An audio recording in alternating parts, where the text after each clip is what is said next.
వారాహి అమ్మవారి మహత్మ్యం. రాత్రి వేళలోనే ఎందుకు పూజిస్తారో తెలుసా?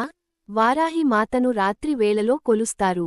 మన సనాతన ధర్మంలో విష్ణువును పూజించడానికి ప్రాతఃకాలమని, శివుణ్ణి పూజించడానికి సాయంకాలము ఉత్తమమని పురాణాలు ప్రవచించాయి.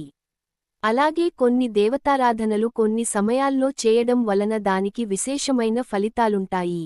వారాహి మాతను రాత్రి పూజించడం వలన అద్భుతమైన ఫలితాలుంటాయని పండితులు చెబుతున్నారు.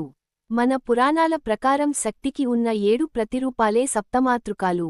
వీరే బ్రాహ్మి, మాహేశ్వరి, కౌమారి, వైష్ణవి, వారాహి, ఇంద్రాణి, చాముండి. కొన్ని నమ్మకాల ప్రకారం 8వ మాతృగ్గా నారసింహిని, మరికొన్ని సంప్రదాయాలలో 9వ మాతృగ్గా వినాయకిని ఆరాధించడం జరుగుతోంది. దుష్టశిక్షణ కోసము, భక్తులను కాచేందుకు ఈ సప్తమాతృకలు సిద్ధంగా ఉంటారు. పూర్వం హిరణ్యాక్షుడనే రాక్షసుని సంహరించి, భూలోకాన్ని ఉద్ధరించిన విష్ణువు అవతారమే వరాహమూర్తి. ఆ వరాహమూర్తికి ఉన్న స్త్రీతత్వమే వారాహి అంటారు. దేవీ భాగవతం, మార్కండేయ పురాణం, వరాహ పురాణం వంటి పురాణాలలో ఈమె ప్రసక్తి కనిపిస్తుంది. ఆయా పురాణాలలో అంధకాసురుడు, రక్తబీజుడు, శుంభనిశుంభులు వంటి రాక్షసులను సంహరించడంలో ఆమె పాత్ర సుస్పష్టంగా కనిపిస్తుంది.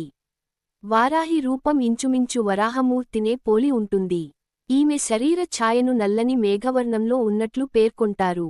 సాధారణంగా ఈ తల్లి వరాహ ముఖంతో, 8 చేతులతో కనిపిస్తుంది. అభయవరద హస్తాలతో, శంఖము, పాశము, హలము వంటి ఆయుధాలతో దర్శనమిస్తుంది. గుర్రము, సింహము, పాము, దున్నపోతు వంటి వివిధ వాహనాల మీద ఈ తల్లి సంచరిస్తుంది. తాంత్రికులకు ఇష్టమైన దేవత వారాహిమాత. అందుకే ఈమెను రాత్రివేళల్లో పూజిస్తారు. వారాహిమాత ముఖ్య దేవతగా ప్రతిష్ఠించిన కొన్ని ఆలయాలలో దర్శనం సైతం రాత్రివేళల్లోనో, తెల్లవారుజామునో మాత్రమే ఉంటుంది. దేశంలోని వివిధ ప్రాంతాలలో ఈమె ఆలయాలు ఉన్నప్పటికీ చౌరాసి, ఒడిశా, వారణాసి, మైలాపూర్లలో ఉన్న ఈమె ఆలయాలకు ప్రాధాన్యత ఎక్కువ. లలితాదేవికి సైన్యాధిపతిగా వారాహిదేవిని వర్ణిస్తారు. అందుకే ఈమె ప్రస్తావన లలితాసహస్రనామంలో కూడా కనిపిస్తుంది. ఆ లలితాదేవి తరఫున పోరాడేందుకే కాదు, భక్తులకు అండగా ఉండేందుకు కూడా ఒక గొప్ప యోధురాలిగా నిలుస్తుంది వారాహి.